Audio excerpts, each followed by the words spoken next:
Oke, baiklah. Kali ini Bu Petri akan menjelaskan materi di bab 2, yaitu struktur atom.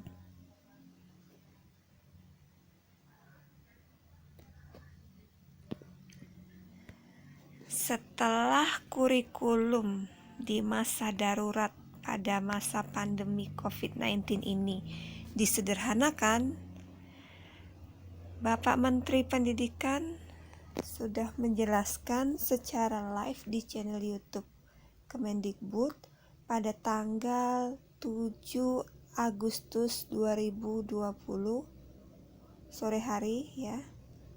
Maka kurikulum menjadi lebih sederhana.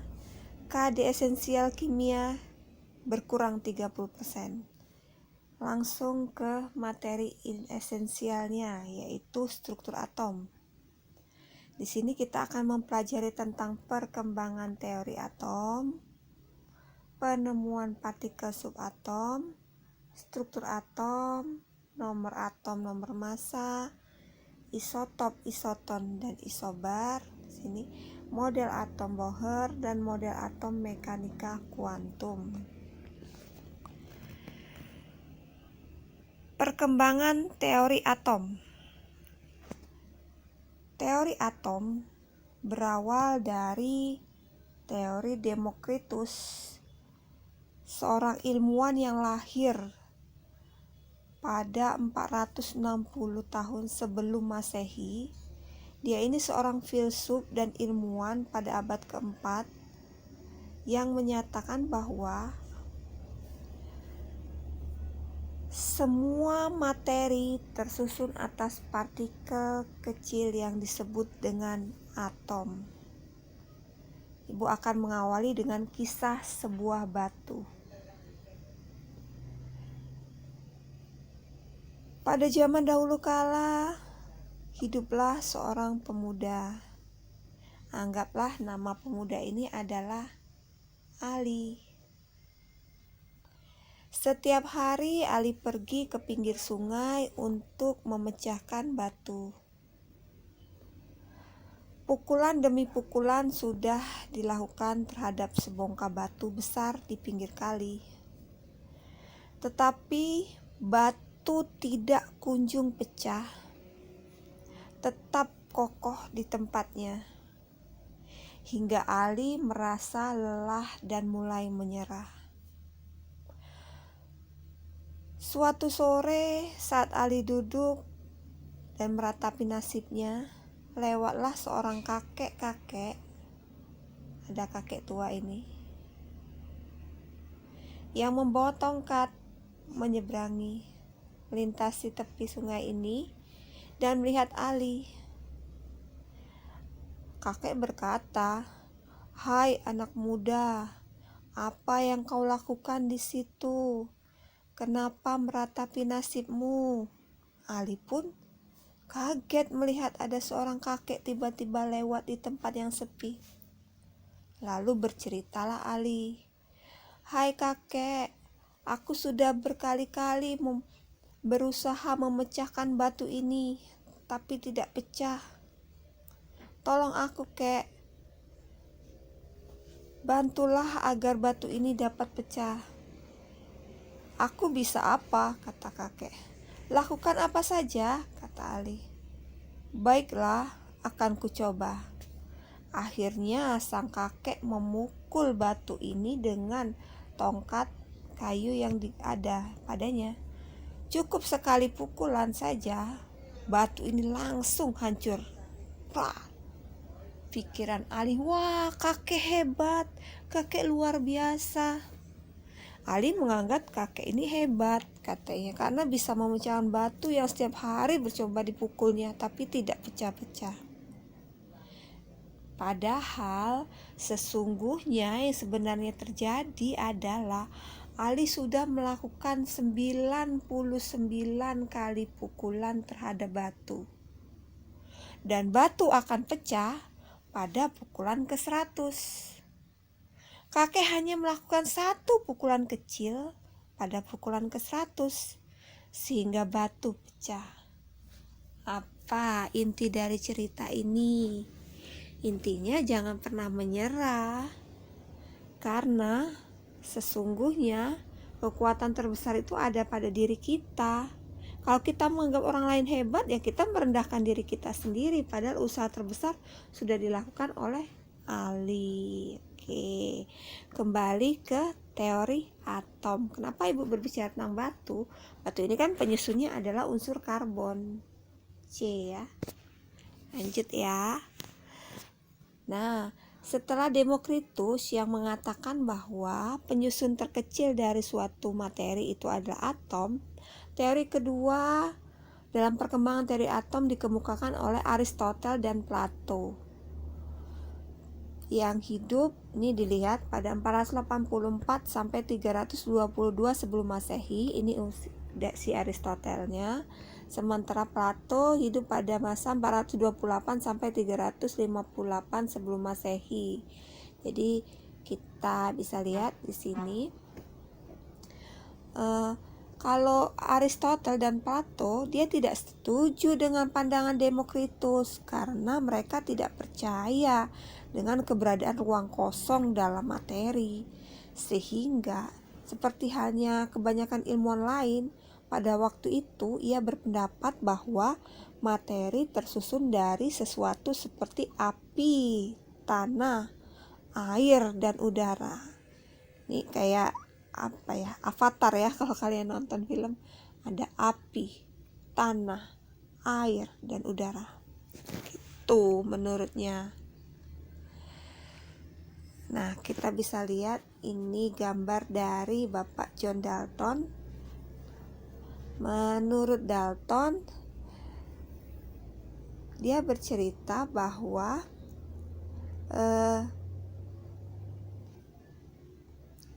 ini tentang teori atom juga. Dua zat atau lebih zat baru, senyawa itu sebenarnya bisa dipecah. Intinya ada senyawa yang bisa dipecah menjadi dua atau lebih zat baru yang harus mengandung dua atau lebih atom-atom yang berbeda jenis. Intinya dia mengubah ide tentang anggapan atom itu sendiri ya. Teori atom Dalton ini yang bercerita adalah atom adalah bagian terkecil dari suatu unsur. Jadi kalau ada karbon, misalnya arang, kita hancurkan sampai bagian terkecil, nggak bisa dibagi lagi, itulah yang namanya atom, dari atom karbon gitu.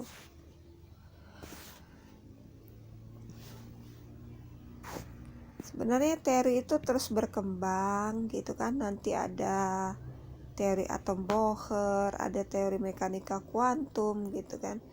Sekarang perkembangan teori atom itu, kalau kita lihat di yang ini tadi, tadi ini nanti akan bercerita tentang ada model atom Bohr. Ini bercerita tentang teori atom menurut Bohr. Nanti akan bercerita tentang teori atom yang modern, mekanika kuantum gitu ya. Tapi sebelumnya kita akan menjelaskan tentang penemuan partikel subatom ini ya.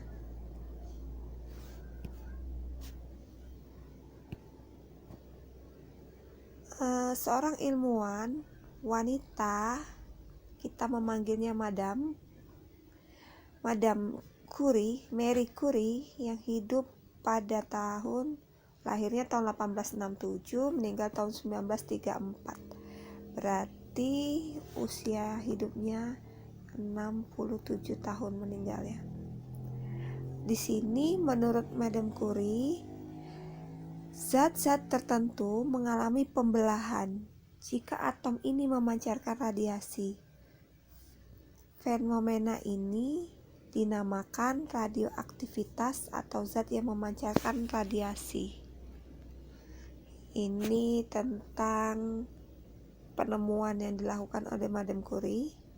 Madame Curie ini Marie Curie, dia melakukan penelitian di mana atom itu mengalami peluruhan bertentangan dengan ide Dalton tadi, yang tak dapat dibelah. Jika atom dapat dibelah, harusnya ada sesuatu yang lebih kecil daripada atom. Jadi kalau menurut Madame Curie, atom mengandung partikel-partikel subatom. Awalnya teori atom Dalton tuh begini. Ini yang namanya atom, gak bisa dibelah. Penemuan terus menurut si Madame Curie, enggak, di dalam atom ini ada bagian inti atom, ada bagian yang mengelilinginya gitu kan nanti di sini. Nah, penelitian berkembang lagi, ada ilmuwan yang bernama J.J. Thomson. Dia melakukan pengamatan, memberikan medan listrik dan medan magnet secara bersamaan terhadap berkas sinar katode. Karena sinar katode bermuatan negatif, maka Thomson berpendapat bahwa partikel-partikel ini sama seperti elektron yang terkait pada percobaan Faraday. Jadi Thomson ini dianggap penemu elektron awalnya nanti ya. Menurut J.J. Thomson, ini ya yang poin terpentingnya, atom adalah partikel berbentuk bulat bermuatan positif yang di permukaannya tersebar bermuatan negatif. Positif ini ada di dalam, negatifnya di luar, gitu kayak gini. Negatif. Makanya teori Thomson ini disebut teori roti kismis. Kalau kita makan kismis gitu ya, rotinya di tengah, kismisnya bronjol-bronjol di bagian atas gitu. Bukan yang elektron di dalam positif di luar, tuh beda aja. Tapi elektronnya yang di luar ini gitu. Penemuan partikel subatom berlanjut dengan ditemukannya adanya penemuan proton dan neutron. Berdasarkan fakta pertama yang mengemukakan tentang partikel dasar bermuatan positif itu berasal dari kajian sinar, ini tadi ya, sinar terusan menurut Canal rays ya, atau yang diamati dalam tabung sinar katode berlubang oleh Eugen Goldstein. Jadi Eugen Goldstein ini nanti dikenal sebagai penemu proton. Penemuan proton dan neutron beserta sifat-sifatnya berlanjut oleh James Chadwick yang berhasil membuat alat percobaan yang digunakan untuk mendeteksi partikel yang tak bermuatan. Partikel yang tak bermuatan disebut dengan neutron gitu ya. Jadi ada yang namanya proton, ada yang namanya neutron, ada yang namanya elektron. Yang bermuatan positif itu proton, yang bermuatan negatif itu neutron, yang tidak bermuatan itu neutron. Ini ya, neutron tidak bermuatan. Sekitar tahun 1910, Ernest Rutherford menguji model atom Thomson. Hans Geiger juga seorang mahasiswa membuat alat yang mengamati terjadinya partikel alfa, gitu kan, cerita tentang lempeng emas. Menurut Rutherford, sebagian besar massa atom berpusat dalam ruang dengan volume yang sangat kecil. Rutherford menyebut ruang ini sebagai inti atom atau nukleus. Jadi ada atom, bagian inti di tengahnya itu yang disebut dengan nukleus.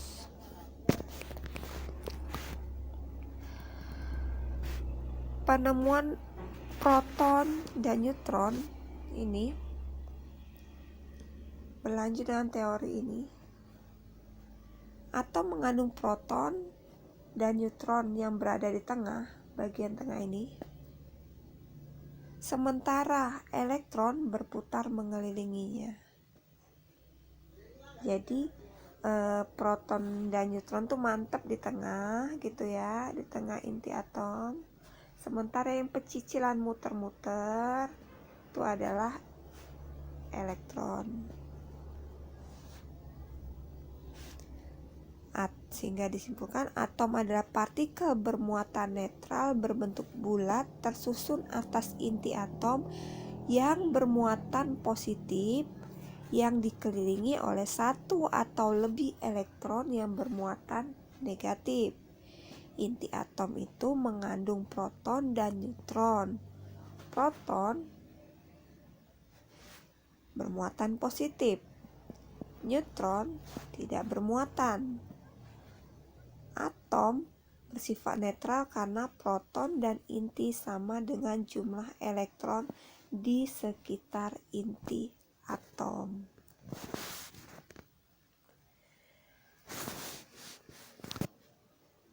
Berlanjut, untuk nomor atom diberi simbol dengan Z. Nomor massa diberi simbol dengan A. Seandainya ada unsurnya ada unsur X gitu ya, maka nomor atom berada di bawah dan nomor massa berada di atas.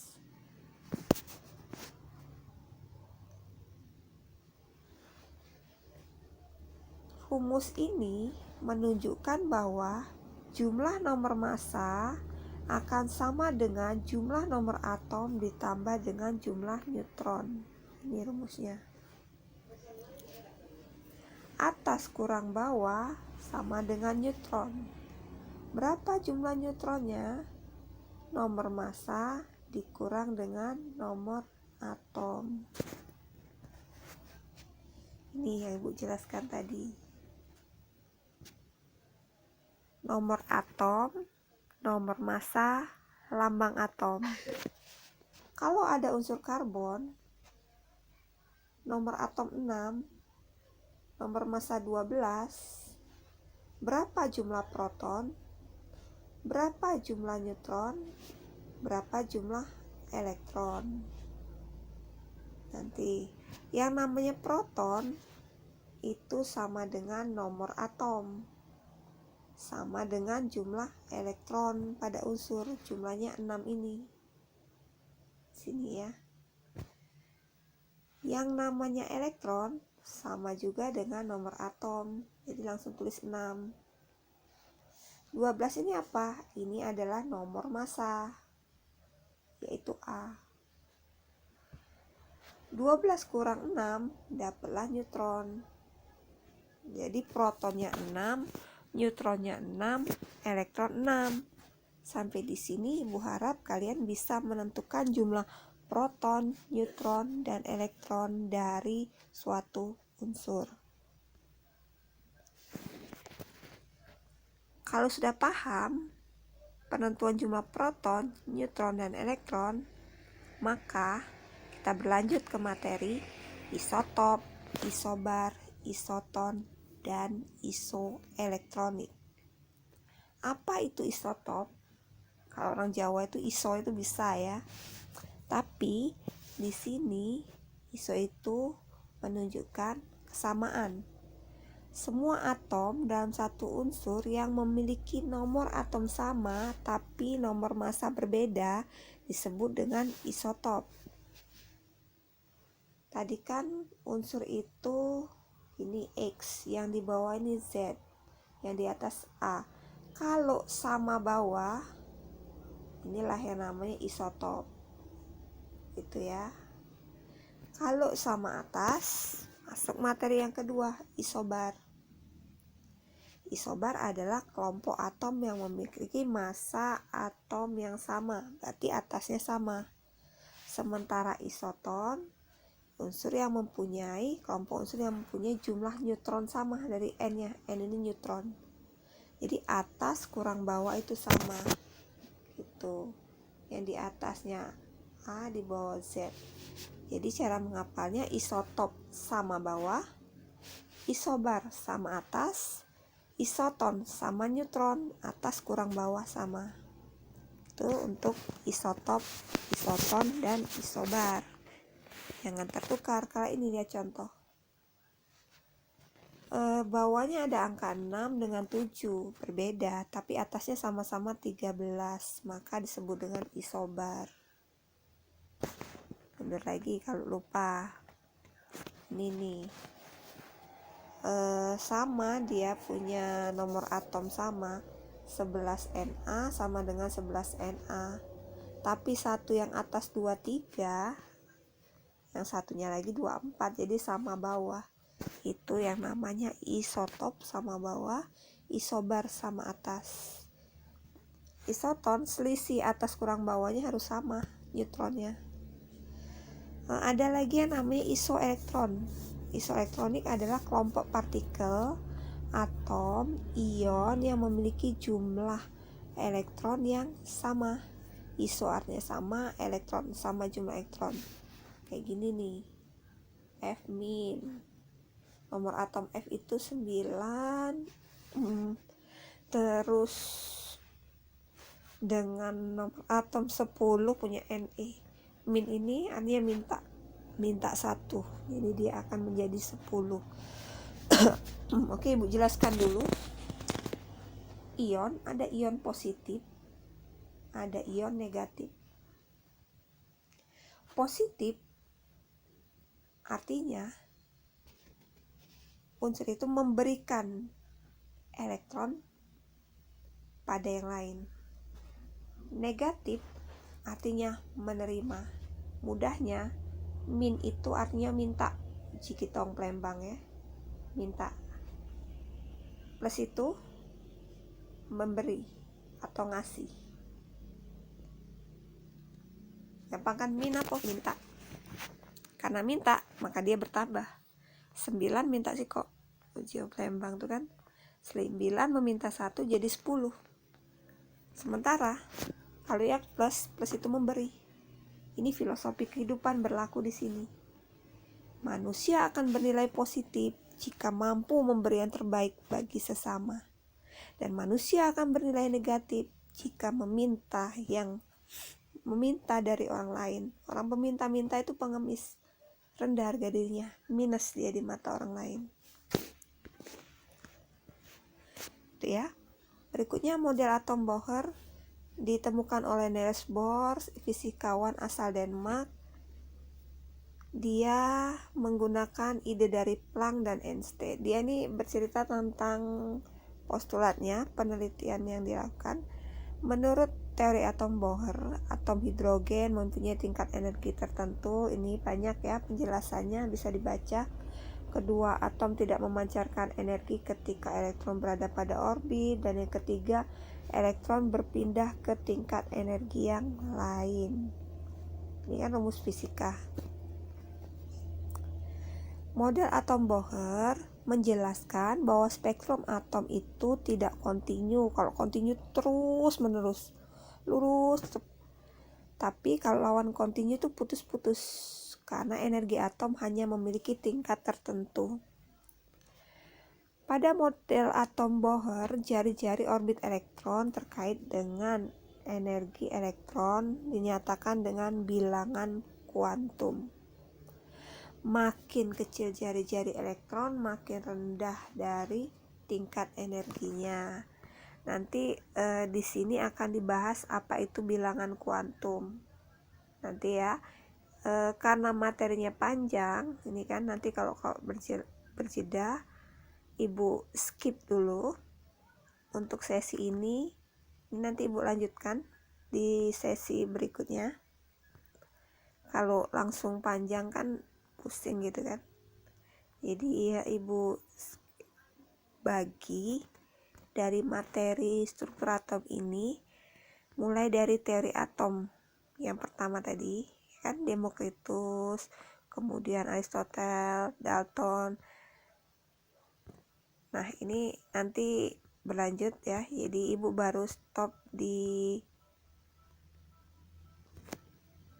isotop, isoton, isobar, dan isoelektron tadi.